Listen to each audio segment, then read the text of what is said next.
네, 안녕하세요. 부영부재TV의 형 김창경입니다. 제가 이렇게 갑작스럽게 집에서 카메라를 킨 이유가 얼마 전에 어떤 기사가 하나 났었어요. 제가 9월 달쯤에 이제 매경에서 유튜브 촬영이랑 그 인터넷 지면 기사 인터뷰를 같이 했었는데 9월 달에 촬영했던 게 얼마 전에 기사로 나서 그 기사가 굉장히 히트를 쳤습니다. 거의 하루 조회에서 한 30만 건 정도의 조회수가 나오고 매경에서는 기사 1위, 네이버에서 당일 기사가 3위를 했더라고요. 거의 하루에 30만이 넘는 그런 조회수를 기록을 한 건데 그 기사에 관련한 비하인드 스토리를 전달을 하면 어떨까 해서 이렇게 촬영을 하게 됐습니다. 그 기사를 먼저 보실게요. 네, 보시면은 제가 캡처를 한 건데 현금 10억 있다고요? 건물주 될 수 있어요. 뭔가 보고 싶게 생긴 헤드라인이죠. 바로 아래 김연아 씨의 웨딩드레스, 또 이준석, 이재명 이런 분들을 제치고 제가 1등을 했습니다. 어떻게 1등을 했는지 모르겠습니다. 바로 그 기사 내용으로 한번 보시죠. 네, 이제 매일경제에서 그 기사가 올라왔고 제목은 현금 10억 있다고요? 건물주 될 수 있어요. 지금 시장과는 약간 관심을 시게 받을 만한 그런 내용이죠. 사실 제가 저랑 많이 상담을 해보시고 저를 만나시는 분들은 아시겠지만 현금 10억이 있다는 상태에서 미팅을 진행을 했을 때 늘 말씀을 드려요. 현재 시장에서 매입을 하기가 쉽지는 않다 라고 말씀드리고 유튜브 상에서도 현금 10억으로는 대출이 잘 안 나오다 보니까 쉽진 않다 라는 식으로 말씀을 드리긴 하죠. 그리고 이제 보시면은 여기에 이 유튜브가 있거든요. 이 유튜브에서 신문 내용을 따온 거기 때문에 아마 지면에 있는 기사는 유튜브에 있는 내용에 비해서는 아무래도 좀 부족할 수밖에 없어요. 그래서 기사를 읽으신 분들은 유튜브를 한 번 더 보시는 것도 저는 좀 추천을 드립니다. 그럼 바로 내용을 한번 보시겠습니다. 네, 연예인들이 어떻게 건물주 되는지 아세요? 어렵지 않아요. 현금 10억 원 있으면 건물주 될 수 있어요. 물론 어렵지 않을 수는 있죠. 하지만 매물을 찾고 발품을 팔기가 쉽지는 않습니다. 그리고 현금 10억 원을 갖고 있다면 20억 안팎 규모로 대출을 받아서 2, 30억 원대 건물을 매입을 할 수 있다. 이게 뭐냐면은 사실 뭐 쉽지는 않지만 사게 된다면 이렇게 하는 방법이 있고 이렇게 하는 게 유용하다라는 인터뷰를 진행을 했었습니다. 김 팀장에 의하면 일반적으로 건물 투자자들은 매입할 건물을 담보로 매입가의 최대 70%까지 대출을 받아 건물을 구입한 후 이거는 제가 이제 LTV를 설명을 드렸어요. LTV가 최대 70%까지 나오기 때문에 그 정도를 받아서 이제 수익으로 이자를 낸다 라고 설명을 드렸는데 제 영상을 많이 보시는 분들은 알겠지만 대출 비율이 50%를 넘는 걸 추천하지 않는다 라고 늘 말씀을 드리고는 있습니다. 10억 원으로 건물주가 되고 싶다면 법인부터 설립하라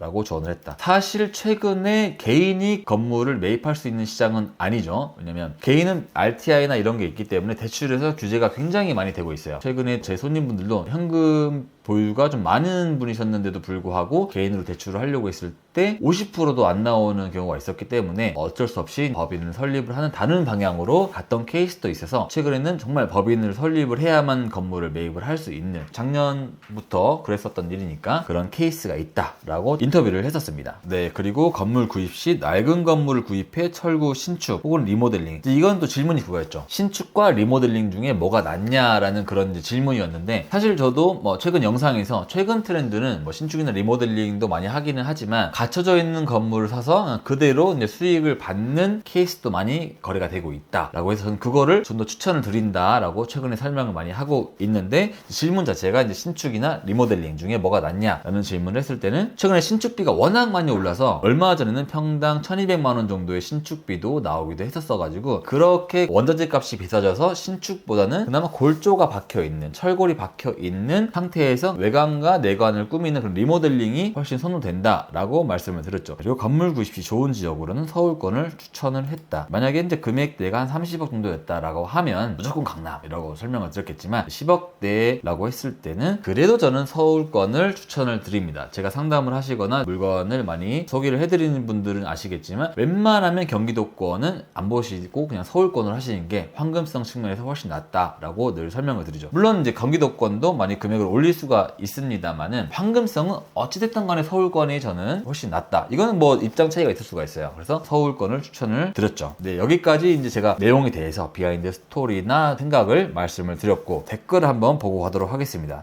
정신 바짝 차려야 될 것 같은데.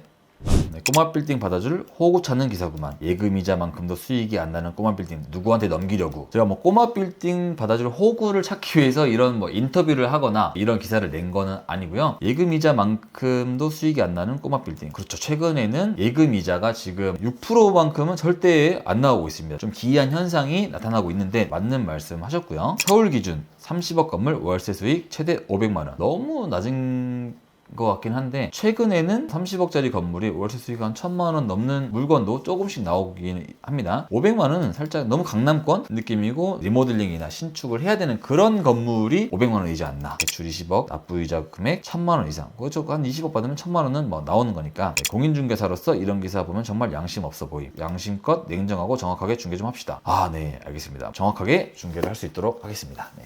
요새 같은 금리 상승기에 이전에다가 깡통 찰 일 있나? 부동산이나 주식은 자기 자본 100%라고 해도 불황에는 심적으로 버티기 힘든 것을 70% 대출로 그 이전은 어찌 감당하려고. LTV가 최대가 70%라고 말씀을 드렸지만 개인적으로도 70% 대출을 받는 것보다는 50%가 거의 뭐 맥스이지 않나 라고 저는 생각을 합니다. 쌍욕 박아달라는 거지.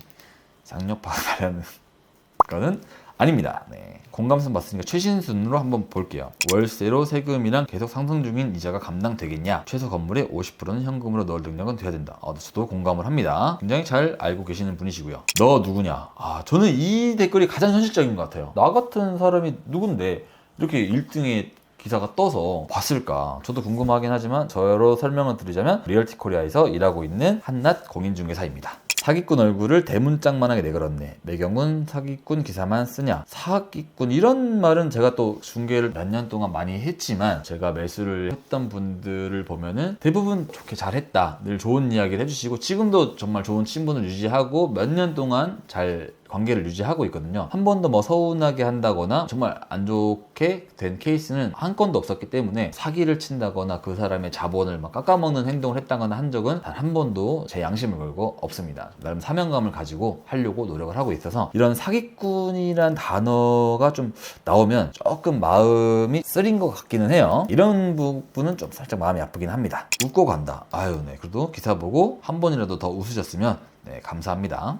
중개사도 아니신 분의 글을 참. 제가 근데 공인중개사가 아니다. 그런 내용이신가 보구나. 저를 말씀드릴 것 같으면 당연히 공인중개사고요. 공인중개사이기 때문에 유튜버 채널도 운영을 할 수 있는 거고 안 그랬으면 전 이미 뭐 매장을 당했을 거예요. 게다가 한 3, 4년 전에 시간이 남아서 주택관리사 자격증도 전 취득을 해서 보유를 하고 있습니다. 그리고 또 이 매경에서 만든 매경 부동산 자산관리사라는 그런 자격증도 있어서 공부를 하고 시험을 1차, 2차를 다 봐서 자격증을 가지고 있습니다. 부동산 업계에 있다 보니까 부동산과 관련된 자격증을 최대한 많이 따자라는 이제 생각으로 살았었기 때문에 지금은 그런 시험 공부를 하라고 해도 이상하게 너무 못하겠어요.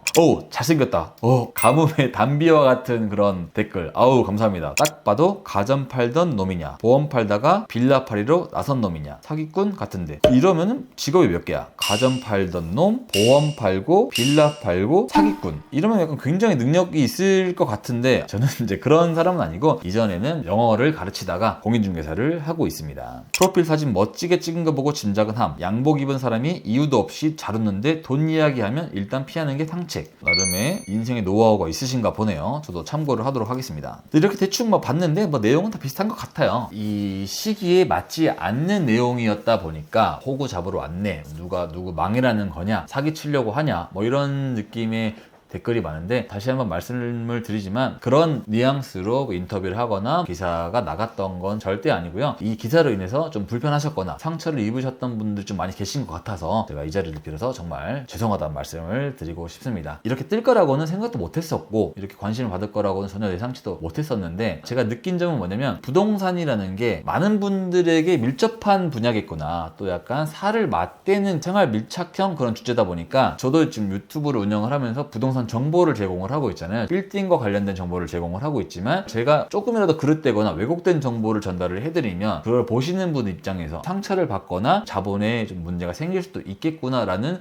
그런 책임감을 굉장히 좀 느끼는 것 같아요. 그리고 사실 저는 이렇게 된 게 기분이 나쁘다거나 하지는 않고 오히려 좋게 생각을 하고 있는데, 이런 댓글들을 보면서 저희 부모님들은 걱정을 좀 많이 하시기는 하셨던 것 같아요. 그런 부분은 오히려 제가 죄송스럽게 생각을 하긴 하죠. 저는 정말 이런 거에 대해서 일희일비하거나 성격 자체가 좀 무딘 편이라서 신경을 쓰고 있진 않는데, 가까운 분들에게는 상처가 될 수 있지 않나. 아무튼 이제 이번 이를 통해서 아까도 말씀드렸다시피 좀 느껴지고 있는 게 많고, 저 유튜브 구독자분들도 많이 계신데, 그분들이 어떻게든 좀 빌딩을 좀 잘 살 수 있게끔, 영업적인 마인드는 최대한 빼고 좋은 정보를 전달할 수 있게끔 최선을 다해서 전달을 해드리도록 노력을 하겠습니다. 저는 다음에 전승배 팀장과 함께 객관적이고 흥미있는 그런 주제로 다시 돌아오도록 하겠습니다.